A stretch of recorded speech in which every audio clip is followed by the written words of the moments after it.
Kita ke kota Purwodadi Grobogan. Seluruh akses jalan utama di kota Purwodadi, Jawa Tengah lumpuh akibat terendam banjir. Harus lalu lintas dialihkan ke sejumlah wilayah. Sementara beberapa kendaraan dievakuasi menggunakan truk towing.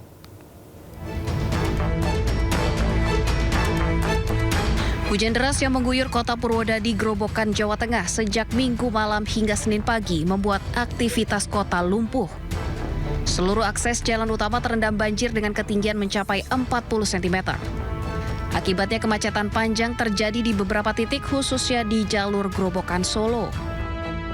Beberapa jalan terpaksa ditutup dan kendaraan dialihkan memutar ke arah lingkar utara Purwodadi Grobogan, Jawa Tengah.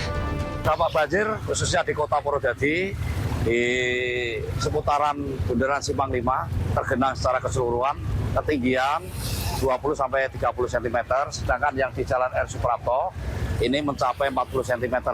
Dan untuk rekayasa lalu lintas yang dilaksanakan menempatkan personil di titik-titik tergenang atau pertigaan, dan untuk pengalihan arus lalu lintas dari Jalan R. Suprapto kita alihkan menuju ke Majenang, kemudian ke arah selatan sampai di arah utara sampai di Ngurangan, kemudian Jalan Ayani, Pasar Penggetas. Sementara itu kendaraan roda 2 yang hendak melintas atau mogok diangkut oleh petugas menggunakan towing. Banjir juga melumpuhkan aktivitas warga dan pedagang di sepanjang jalan utama kota Purwodadi, Grobogan, Jawa Tengah. Dari Grobogan, Jawa Tengah, Rustama Nusantara, iNews melaporkan. Masih dari Grobogan, pemirsa, akibat banjir perlintasan kereta api di sana juga lumpuh. PT KAI melakukan penutupan sementara, sejumlah kereta yang melintasi jalur yang terendam banjir dialihkan.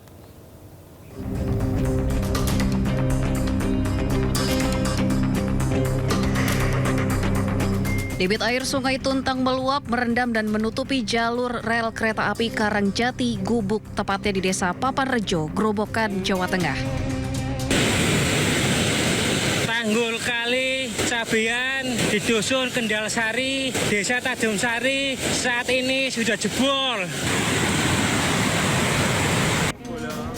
Demi keselamatan penumpang kereta api, PT KAI Daup 4 Semarang, Jawa Tengah terpaksa menutup sementara perlintasan kereta api di jembatan 59 km antara stasiun Brumbung dengan Tegowanu. PT KAI Daup 4 Semarang kemudian melakukan rekayasa pola operasi dengan mengalihkan kereta api dari utara melalui rute selatan Brumbung, Gundih, Gambringan, Grobogan, Jawa Tengah. Akibat banjir, 3 kereta api yakni Gumarang Kaya relasi Jakarta-Surabaya, kereta api Jayabaya Jakarta-Malang, dan Harina relasi Bandung-Surabaya mengalami keterlambatan.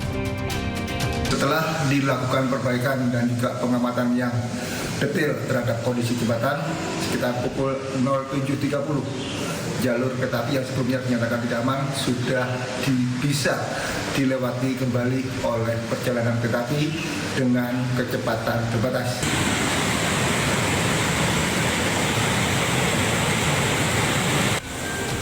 Kini jalur KA yang sempat dialihkan sudah kembali normal, namun kereta api melaju dengan kecepatan terbatas. Dari Grobogan, Jawa Tengah, Rustama Nusantara, iNews melaporkan. Akibat meluapnya aliran Sungai Babon, Jalan Pantura Semarang Demak di Kaligawe kilometer 7 tersendat. Pemirsa, genangan mencapai 30 cm membuat arus kendaraan dari Demak maupun Semarang tersendat.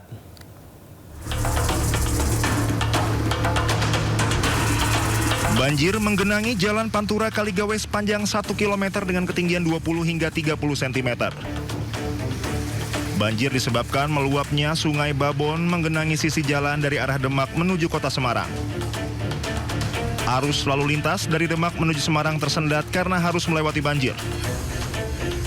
Selain itu, banyak sepeda motor mogok akibat banjir. Untuk mengurangi genangan air, polisi membuka pintu air serta menyingkirkan sampah agar air kembali mengalir ke Sungai Babon. Petugas gabungan terus memantau dan menangani genangan air di Jalan Kaligawe, memastikan keselamatan pengendara dan kelancaran lalu lintas. Dari Semarang, Jawa Tengah, Doni Marendra, iNews melaporkan. Terjadi kecelakaan maut di ruas jalan tol Cikopo Palimanan Cipali. Sopir bus yang membawa rombongan wisatawan meninggal dunia usai menghantam bagian belakang truk.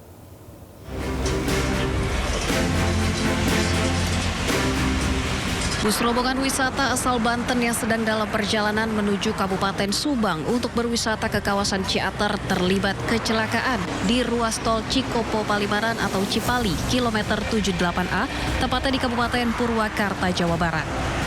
Akibat kecelakaan, sopir bus dinyatakan meninggal dunia di lokasi, sementara truk yang diduga terlibat dalam kecelakaan melarikan diri. 65 penumpang di dalam bus dievakuasi ke Rumah Sakit Abdul Rojak Purwakarta. Menurut Kasat Lantas Polres Purwakarta, bus diduga menabrak truk yang berada di depannya hingga terpental dan menghantam besi pembatas jalan. Diduga menabrak truk depannya, lalu sehingga mental ke kiri menabrak pembatas jalan, dan truk yang ditabrak tersebut kabur. Untuk sementara, kami dari pihak kepolisian masih melakukan pengejaran truk tersebut. Ya. Sementara menurut sejumlah penumpang, saat kejadian mereka tengah tertidur. Mereka baru sadar setelah bus oleng dan mendengar suara benturan. Enggak, udah tahu-tahu udah nabrak aja, keluar darah udah. Iya, busnya oleng, untung buang ke arah kiri, pembatas jalan. Kecelakaan ditangani unit Laka Lantas Polres Purwakarta. Pihak kepolisian masih melakukan pengejaran dan mengumpulkan keterangan dari para saksi. Dari Purwakarta, Jawa Barat, Irwan Ainyus melaporkan. Isak tangis mewarnai pemakaman Pak Sutri dan anaknya yang menjadi korban kecelakaan maut di Karawang, Jawa Barat. Ketika engkau masuk kuburan, ucapkan salam. Wa anal ba'tahak, wa anal hisabahat, wa anna safa'ata sayyidana Muhammadin sallallahu haq, wa anal jannatahak, wa anal narohak. Seperti inilah pemirsa momen haru saat prosesi pemakaman yang berlangsung di TPU di dekat rumah duka. Kita lihat ini Siva, anak perempuan yang selamat, sangat terpukul, menangis menyaksikan pemakaman kedua orang tuanya dan adiknya. Jadi Siva ini yang selamat dari kecelakaan maut dan menderita luka ringan. Jelas trauma psikologis dirasakan ya. Di mana sebelumnya satu keluarga yang terdiri dari ayah, ibu, dan anaknya jadi korban kecelakaan maut satu keluarga. Siva adalah satu-satunya yang selamat. Mobil sedan yang ditumpangi mereka tertimpa peti kemas truk kontainer bermuatan minyak sayur 32 ton dalam perjalanan. 3 anggota keluarga meninggal dunia di lokasi kejadian dan Siva selamat. 3 anak lainnya berhasil dievakuasi dengan kondisi luka-luka. Ada 3 anak lainnya juga yang berhasil dievakuasi dengan kondisi luka-luka. 2 diantaranya patah tulang dan luka berat. Yang mengalami luka ringan hanya Siva.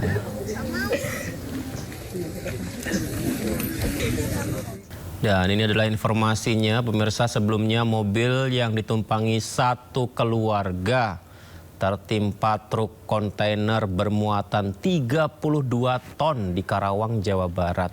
Akibatnya 3 korban meninggal dunia, 3 lainnya kritis.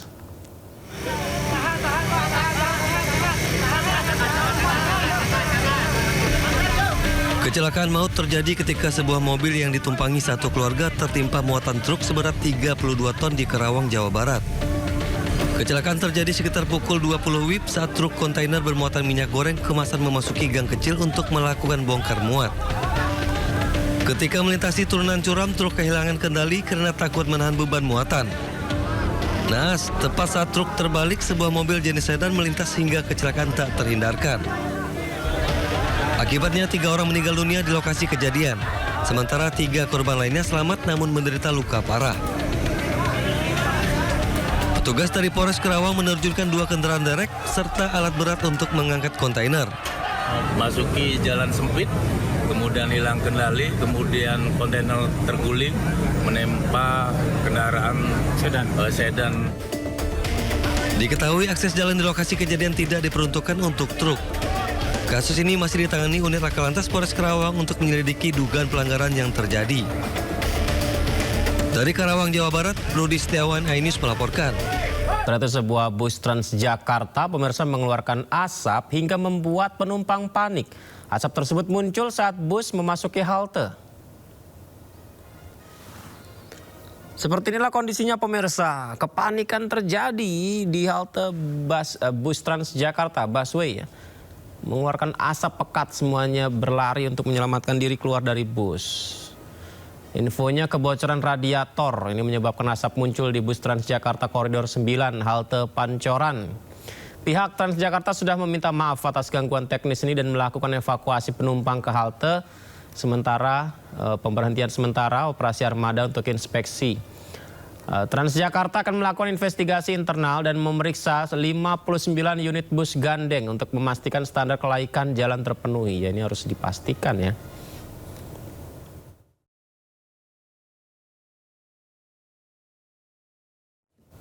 Sementara itu pemirsa, seorang pengemudi ojek online ditemukan meninggal dunia di atas motornya. Sebelumnya warga mengira pengemudi itu tertidur karena kelelahan. Ya, sisi sebelah kanan ini ada sepeda motornya ya pemirsa ya. Ini juga banyak sebenarnya di media sosial tersebar videonya seorang pengemudi ojek online tertunduk diam di atas motornya. Banyak yang mengira tadinya pengemudi ojek online ini kelelahan cari pelanggan, tapi ternyata tidak bernafas lagi. Peristiwa terjadi dini hari tadi pukul 23.30 di depan ruko Palm Spring, Blok B3 nomor 1 wilayah Batam. Korban mengenakan jaket hijau lengkap, meninggal dunia dalam bekerja ya. Dan motor bernomor polisi BP 3100UI terparkir rapi. Dan ia berhenti sejenak, banyak yang melihat seperti ingin melepas rasa lelah. Dan tidak ada gelagat mencurigakan saat korban berhenti di depan ruko ini pemirsa. Tapi ternyata yang bersangkutan menghembuskan nafas terakhirnya di atas motor mengenakan jaket hijaunya. Pejuang rupiah demi memenuhi kebutuhan ekonomi keluarga meninggal dunia dalam kondisi berjuang bekerja sepanjang hari mencukupi kebutuhan keluarga. Dan ini ternyata bukan baru pertama kali ini terjadi pemirsa. Sebelumnya juga terjadi lagi 18 November 2025 lalu. Seorang driver ojek online juga ditemukan meninggal dunia di teras sebuah warung makan di perumahan Hangkesturi Legenda Malaka. Sebelumnya korban bernama Solihun bertekad memenuhi kebutuhan ekonomi keluarga dan bekerja hingga larut malam demi mengejar orderan, demi mendapatkan uang halal.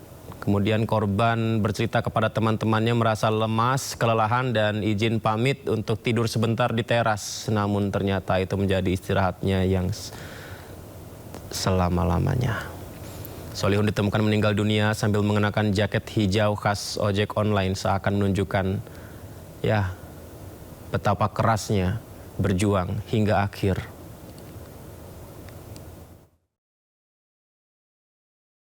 Pemirsa, Barreskrim Polri mengungkap sejumlah narkoba yang ditemukan di dalam koper milik mantan Kapolres Bima Kota AKBP Didik Putra Kuncoro untuk dikonsumsi. Dari hasil pemeriksaan tes rambut ditemukan AKBP Didik positif mengonsumsi narkoba.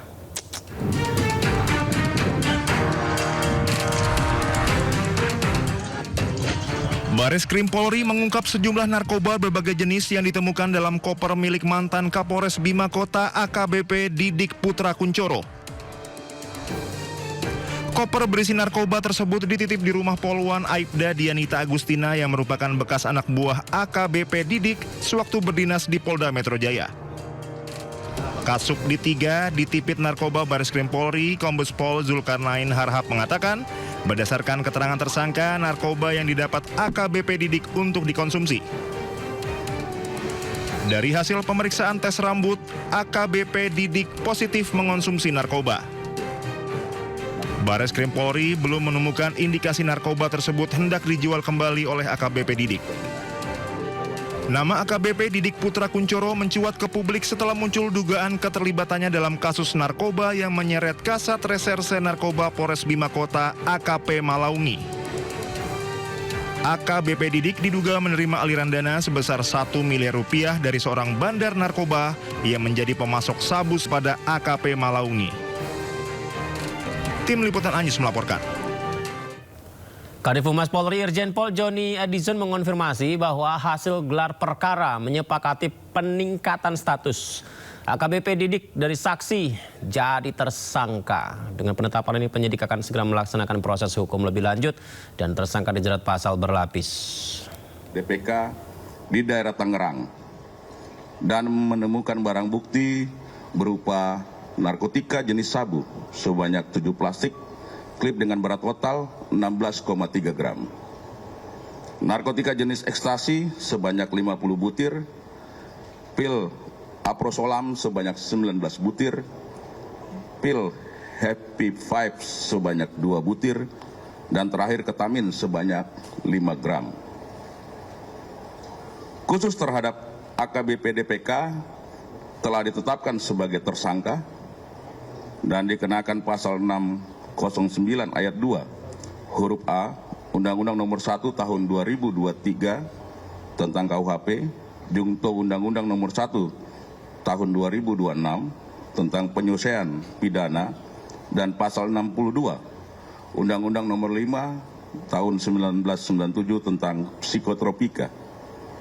Adapun ancaman pidana penjara seumur hidup atau pidana penjara paling lama 20 tahun dan atau pidana denda paling banyak kategori 6 senilai maksimal 2 miliar rupiah, dan pidana penjara paling lama 5 tahun dan atau pidana denda paling banyak kategori 4 sebesar 200 juta rupiah. Miris ya, jangan sampai petugas di Republik ini selalu menghimbau tegas untuk berantas narkoba, lawan narkoba, kita katakan tidak pada narkoba, malah ditangkap terlibat narkoba. Jangan sampai seperti itu ya. Dan tidak hanya AKBP Didik, sejumlah perwira polisi juga pernah ditangkap terlibat narkoba.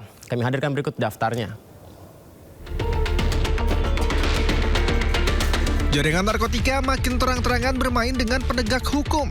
Sejumlah perwira polisi terbukti terlibat narkotika, baik sebagai pemakai hingga terlibat dalam peredarannya. Berikut di antaranya.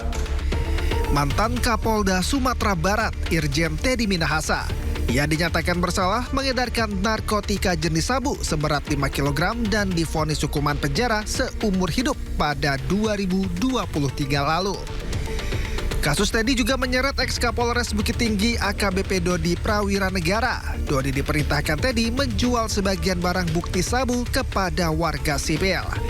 Selain menyeret Dodi, kasus Teddy juga menyeret ex-Kapolsek Kalibaru, Jakarta Utara, Kompol Kasranto. Kasranto turut dalam transaksi dan peredaran narkotika jenis sabu. Lalu, ada ex-Kapolsek Kebayoran Baru, Jakarta Selatan, AKBP Beni Alamsyah yang terlibat penyalahgunaan narkotika. Kombes Julius Bambang Karyanto, perwira menengah Polri dan pejabat di Baharkam Mabes Polri juga terseret penyalahgunaan narkotika. Kapolsek Astana Anyar Bandung Kompol Yuni Purwanti Kusumadewi juga ditangkap Propam Polda Jabar di sebuah hotel Februari 2021 silam. Bersama 11 anak buahnya, Kompol Yuni diduga berpesta sabu. Berikutnya, ex-Kasat Narkoba Polres Karawang AKP Edi Nurdin Masa yang terlibat peredaran narkotika di tempat hiburan malam di kawasan Bandung. Agustus 2022, Polda Jatim menggerebek Polsek Sukodono, Sidoarjo dan menemukan sang Kapolsek AKP I Ketut Agus Wardana bersama 2 anggotanya tengah pesta sabu. Di Riau, ex-Kasat Narkoba Polresta Pekanbaru Kompol Yohanes Caniago ditangkap personel Polda Riau. Yohanes ditetapkan tersangka setelah viralnya video dirinya sedang mengisap sabu di dalam mobil dan terekam kamera CCTV pada April 2021 silam. Masih dari Riau, seorang perwira polisi di Treskrimum Polda Riau Kompol Imam Zaidi ditangkap Polda Riau saat mengirimkan sabu seberat 16 kg di Pekanbaru. Ternyata banyak ya oknumnya ya. Ya semoga ke depan tidak ada lagi pemirsa ya. Baik, kita ke informasi berikutnya. Ini tentang kasus ijazah Joko Widodo, Presiden ke-7 RI, tampaknya akan memasuki babak baru. Ahli Kubu Roy Suryo CS, Komjen Purnawirawan Ugroseno menyampaikan bahwa kasus ini sudah bergeser dari fitnah dan pencemaran nama baik menjadi dugaan penggunaan ijazah palsu untuk pencalonan dalam pemilu. Nah, hal ini disampaikan Ugroseno dalam preskon bersama tim hukum Barisan Pembela Roy Suryo, Rismon, dan Dr. Tifa atau Bella RRT. Ini siang tadi pemirsa. Dinilai dengan adanya restoratif justice, kasus pencemaran nama baik dan fitnah yang menjerat Roy Suryo CS tak bisa dilanjutkan ke pengadilan. Bu Grosyono minta penyidik bergeser ke pokok perkara awal dan fokus pada pembuktian keaslian dokumen ijazah Presiden ke-7 RI Joko Widodo. Itu yang prinsip ingin saya sampaikan. Jadi kalau peristiwa pencemaran nama baik dan fitnah sudah berhenti, nah bukan berarti perkara yang berkaitan dengan pokok perkara awal, yaitu masalah dugaan ijazah palsu, itu berhenti. Itu tidak berkait, ya, tidak seperti kapal dengan jangkar, bukan. Ya. Nah, ini nanti akan maju berdasarkan putusan KIP yang dimenangkan oleh saudara Bonatua tadi. Dan ini akan masuk babak baru, ya, selain dari yang laporan TPO dulu di Barreskrim, juga akan dibuatkan laporan polisi baru oleh Pak Bonatua atau siapapun nanti yang melaporkan para komisioner KPU di Solo, di Jakarta dan di pusat. Ya. Jadi sekali lagi mohon dipisahkan antara peristiwa laporan polisi yang dilaporkan di Polda Metro, ya, dengan peristiwa penggunaan dugaan ijazah palsu tadi untuk menjadi calon wali kota. Kalau penyidik Barreskrim atau penyidik Polda Metro Jaya mau serius, inilah saatnya kita menggeser kembali permainan, bukan pada pencemaran nama baik, bukan pada penghinaan, bukan pada fitnah, bukan pada ujaran kebencian, tetapi pada inti pokoknya, yaitu apakah ijazah Jokowi yang digunakan untuk wali kota, gubernur, dan presiden 2014-2019 itu asli atau palsu. Sementara itu, Tifauzia Tiasuma atau yang kita kenal Dr. Tifa mengungkap fakta lainnya, yakni perbedaan antara ijazah Joko Widodo yang diserahkan ke Barreskrim dan ijazah yang dipresentasikan oleh Barreskrim pada 22 Mei 2025 lalu. Dr. Tifa mempertanyakan spesimen ijazah Jokowi mana yang sebenarnya digunakan Puslap 4 Polri untuk diuji. Kalau memang Barreskrim sudah melakukan penyitaan, Pak Joko Widodo sudah melakukan penyerahan ijazah asli sebelum presentasi disampaikan oleh Dirtipidum Barreskrim di tanggal 22 Mei 2025, ya, mengapa Barreskrim mempresentasikan fotokopi ijazah ini dan mengapa Barreskrim tidak mempresentasikan ijazah ini? Ini yang menjadi pertanyaan besar sekali. Jadi yang diuji oleh Puslap 4 itu yang fotokopian ini atau yang katanya ijazah asli yang disita ini. Ya. Padahal dalam satu hari semua masyarakat Indonesia, ya, melalui media televisi kita menyaksikan kemunculan dari dua versi ijazah ini yang jelas sekali ini beda. Ya. Kalau memang fotokopi ijazah ini berasal dari ijazah asli, maka ijazah asli ini akan ada noktah bleberan, ya kan? Ya. Lalu pada fotokopi ijazah ini bleberan dari mana? Artinya apa? Artinya ini adalah spesimen ijazah yang berbeda.